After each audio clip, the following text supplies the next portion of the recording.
The Guru is live. Good morning. It's a Friday morning and we're talking about junk. You show up to a house to represent them, to sell the house, and the house is full of junk. You can hardly believe how much stuff. I mean, it's packed. Maybe they're not a hoarder's house, but the house is full of junk and you can hardly believe it. You're everywhere you walk, there's stuff. There's just junk all over the floor. There's stuff, you don't even know what to do with it. And worse than that, your seller doesn't even see it. Well, look past the junk. See the potential of the house. Don't get insulted. We're going to take this apart and figure out what do you do to build your business when you walk into a junk pile right after this. So, Rod, you want to give a $5,000 bonus? That's right. I want to give $5,000. And in fact, $5,000 is more than a lot of agents even made last year. Why do you want to give a $5,000 bonus? That's a lot of money. $5,000. I'm looking for a team. I'm looking for the best team. And I'm looking to bonus them $5,000. I don't care if you've never sold a home before or if you sold 100 homes. I'm looking to put together the best team and put 5,000 bonus dollars in your pocket. So why don't we get together for coffee and talk about the details? Talk to you soon.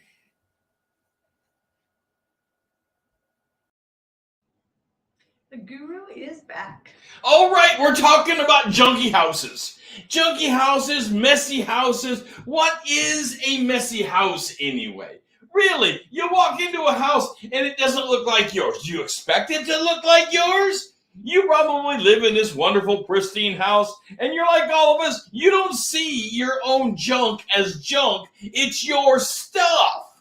But when you walk into a seller's house and you're looking around, you got to be careful because you want the house to look pristine. You want it to look sale ready. You want it to be in that position that people will walk in and go, wow, that's brand new. That's awesome. But that's not the condition that people live in their homes. For heaven's sakes, that's not how people live their lives. They live their lives with stuff all over the place.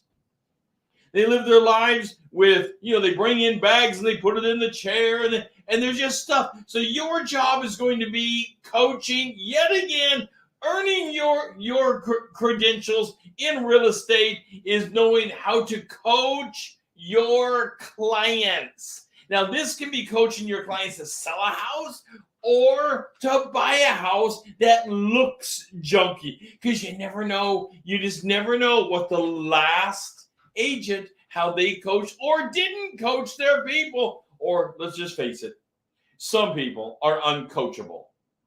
You can say to them, look, your house needs to be cleaned up. And you show up the next time and they say, I cleaned the house. Aren't you so proud? And you look around and you wonder, what did they do? You can't even find what they did. All right, let's pause for a second here. Let me get a sip of coffee this morning. Slow it down a little bit. I mean, it's a Friday. Really, Friday is the opening day. I get excited on Friday because it's the opening day of the week for real estate. This is where we're going into the weekend. You're going to be making money this weekend. That's the goal. Show houses right offers. That's the deal. That's the business. All right. Take a minute. Hit that like button down there. I love it when people hit the like button. Follow us on social media. We're all over social media. I love it.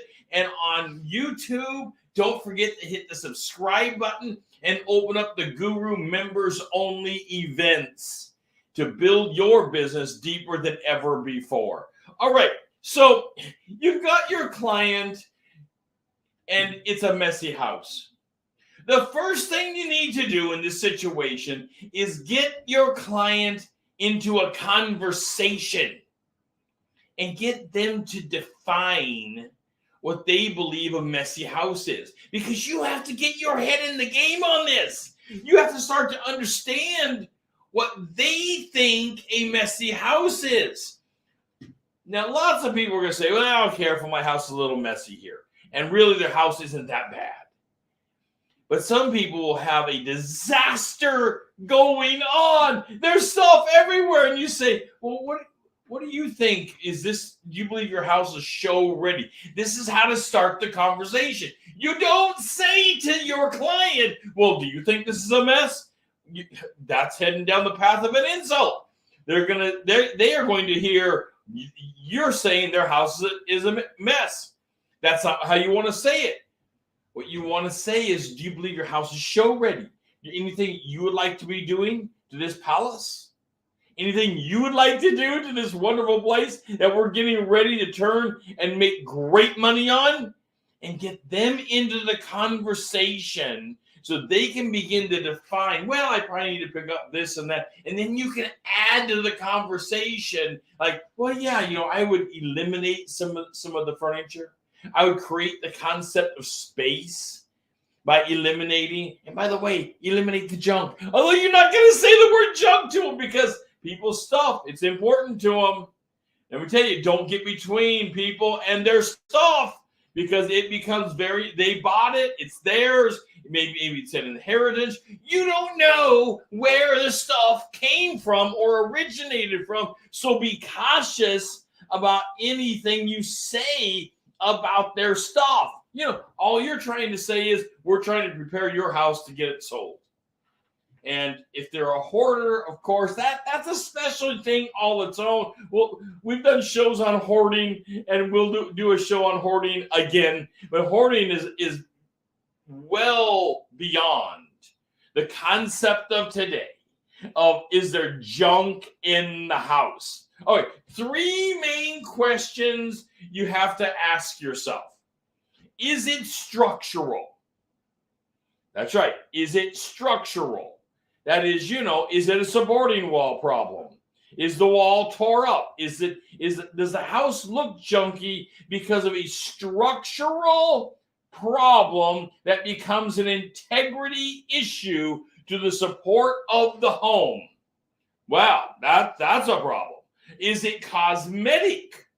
Much easier to deal with. Maybe it needs a coat of paint. Maybe it needs new carpet.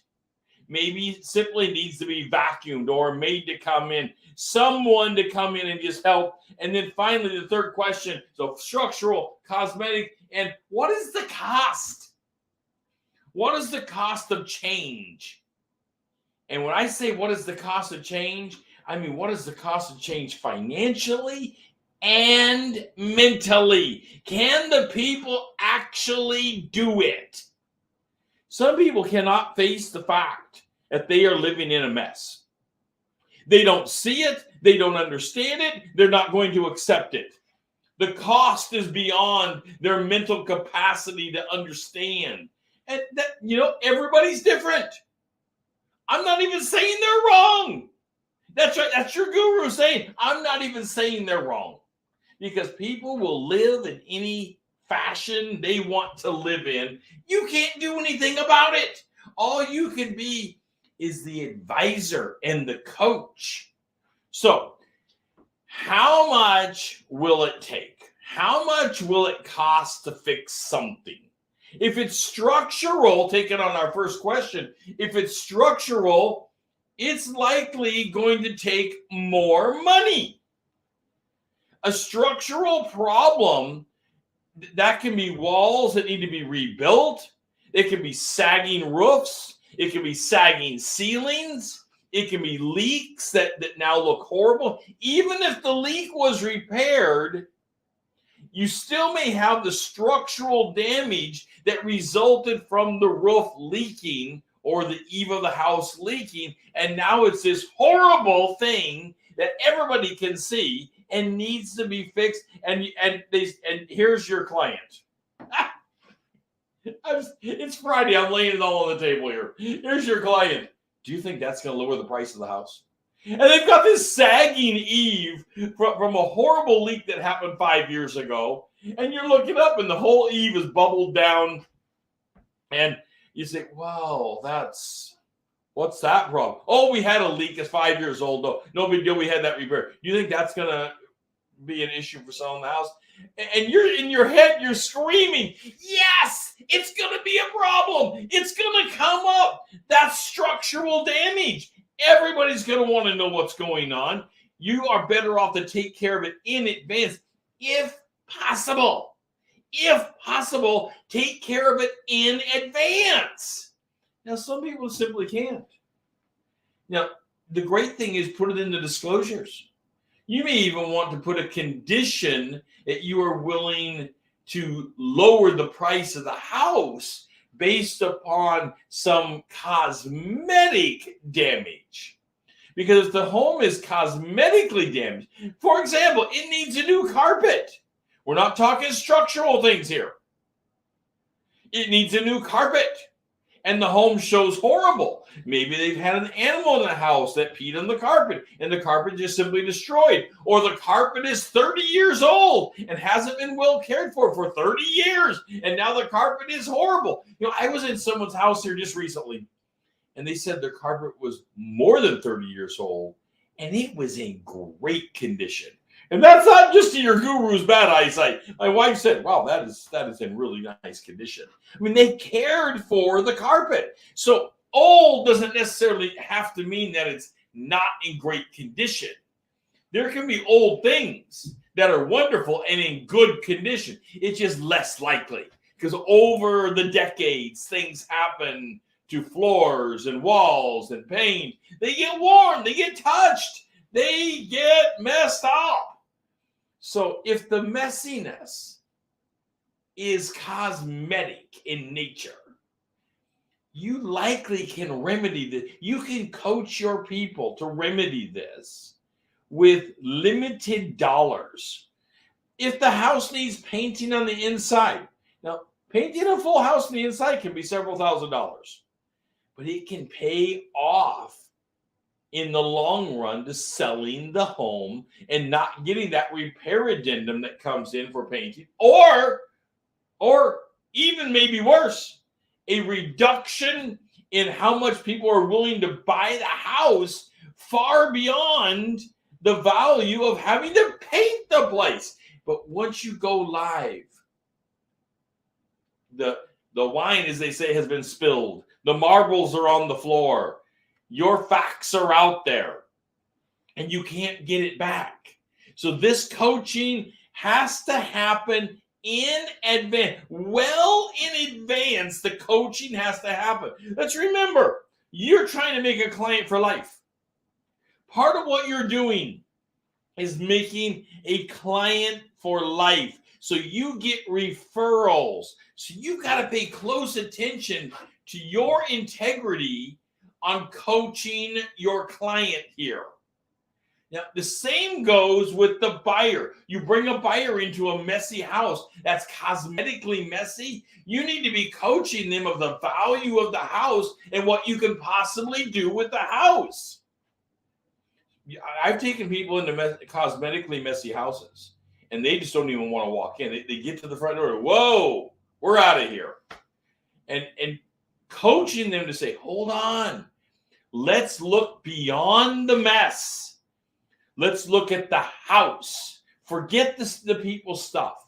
It's going to all be gone. When you move in, all this stuff, it's going to be out of here. So different kind of coaching, different kind of clients. Let's take a minute. Let's have a sip of coffee this morning. Hope you're having a great Friday, and I hope you're planning for a wonderful Friday to go this weekend and make some money. The goal every weekend, of course, is showing homes, writing offers. That's this business. If you're not growing your business the way you should, or if you don't have a hot sphere of clients that you are showing and you are writing offers for regularly, our Kickstarter program, and it's right down here in the banner, can help you. Can help you build your sphere. I call them the hot 30. The hot 30 in your sphere We can help you build your hot 30 that you are busy showing and writing offers for. And that hot sphere, the hot 30, rotates because these people are going to be winning offers and more people are going to be coming into your hot 30. And then you have a feed that's filling your hottest 30 in the sphere. This whole program is taught in the Kickstarter program. We teach you how to get people into your sphere, how to build a full-time real estate business. We go over these small concepts every day, just like we're talking today, the messy house concept. You have to know how to deal with the messy house. But ultimately, when you're dealing with the messy house, you are picking from people in your hot sphere. That some of those people in your hot sphere are going to be people listing houses, and they're going to have a messy house, and you're coaching them for this. Some of those people are going to be buyers, and you're coaching them for this. And some of those homes you go to are going to have graffiti problems. Well, graffiti ultimately ends up being the no problem. It's insulting. I had a house a few years ago, a rental, and they graffitied my fence. Okay, I had to go deal with it. Ultimately, graffiti, while it's ugly, it's insulting, it's a labor problem. You hate it, you're so mad at people, but ultimately you can resolve graffiti fast with paint or washing things. And graffiti all of a sudden is the no problem. But the problem is people tend to not want to do it. You may have to bring in a labor pool to help people. Often, tenants will leave a structure. They will leave your house and they will leave stuff in your house. You may need to bring in a labor pool to help you clean this up. Your client selling a rental home will take a loss for leaving a bunch of junk behind. And people will call it junk. They'll be insulting about it. They'll say you've got a mess on your hands. We're willing to take your mess that's on your hands and take it for ourselves for 20% less. Well, that's not what your seller wants. If you're representing the buyer, you may be saying, let's go and lowball this and see what we can do. If we're going to clean up their mess, we're looking beyond the mess. You're going to want to bid it down. I get it. Even in this seller's market that is so crazy hot, our seller's market is unbelievably hot. We even have less inventory right now than we did day over day last year. At this point in time, we were right here telling you we have less inventory than ever on record in history before, percentage-wise. Now, a year later, what we thought we'd be in a different position, once again, we have even less inventory. That doesn't mean that people won't take a beating and leave money on the table, even in the hottest market we've had in over 30 years, without proper coaching to your client for selling a house. They can leave money, easy money. They can leave easy money on the table that they would not have had to leave before. So, how easy is it to clean something up? Often the cleanup is not difficult like you think. If it is cosmetic, it just takes time. Get your washcloth out, get your paint out, maybe rip up some carpets, maybe hammer up some gutters, maybe fix some things that most of us have an ability to do. Maybe get a local handyman in that can help you do some of this. Maybe bring in some friends and family that can help you patch things together. Now, what about gutting out the kitchen? You know, that you walk into a house and the kitchen is a disaster. And maybe your seller simply needs to gut out the kitchen. Now, gutting out a kitchen can be a little bit more. That can be a trick. But sometimes you're better to gut something out instead of leave it the disaster that it is. Because you don't want people to see something in such an unbelievable disaster that nobody can handle it. Yeah, there's two pieces of gutting out a kitchen or any area of your house.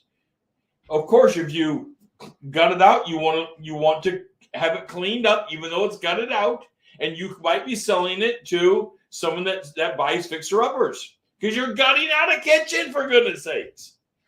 Or you're planning to replace it, and you may be giving the people here, you prepped the kitchen by gutting out all the bad areas. Maybe you had to take out the sink area. Maybe you had to take all the refrigeration and all the dishwasher out. The cabinetry, maybe you had to take out. Maybe you had to really go deep on this. That's possible. You can give a credit to the buyer to have this put back together and say, you can turn around what would be a problem to an opportunity and say, new kitchen to be installed for the buyer at their specs. And you go and you hire someone to do this and get them ready, but you wait for the offer to come in so they can do this and be paid at closing. Now, this might be the special house. They're going to have some good equity to pull this off because a kitchen can run a bunch of money. Nevertheless, if it's that bad, by leaving it in a mess, you're probably leaving money on the table. All right, missing appliances, not the worst thing in the world. One moment while I sip my coffee. Depends what the appliance is and what kind of hole it makes. If it's a drop-in stovetop, that probably needs to be put back. You probably need to go find something because it's a drop-in. You got a gaping hole. Everybody's going to want that. If it's a refrigerator that simply rolls into place, that's personal property, and you simply don't have a refrigerator. People may ask for it, but ultimately, it's personal property. Lots of homes are sold without a refrigerator. They simply roll into place. But if it's a drop-in stove or a built-in microwave that now is missing, these are deeper problems. If the house doesn't have a kitchen at all, now you've got a financing problem. It's deeper. It becomes deeper and deeper the further we get into it. All right. So a messy house can bring on pests. Let's get into some of the bad stuff here. A messy house can have a pest problem. Pest, bugs, and all the yuck that comes along with that. If the house is piled up with stuff, and we're not going as far as hoarding here. It's just piled up with stuff. Maybe on the outside, they've got piles of lumber and stuff that existed. There's probably rodents that have been living in that area because they like to hide. Unstacking this stuff, will also get rid of the pest. Now, if the pest is a bug, rodents can be gotten rid of pretty easily. They don't want to be seen, and once you get rid of their hiding place, well, they kind of go away usually. I'm not a pest professional, but just telling you my experience. When it comes to bugs, if the bugs have gotten into the walls, you're going to have to call out an exterminator.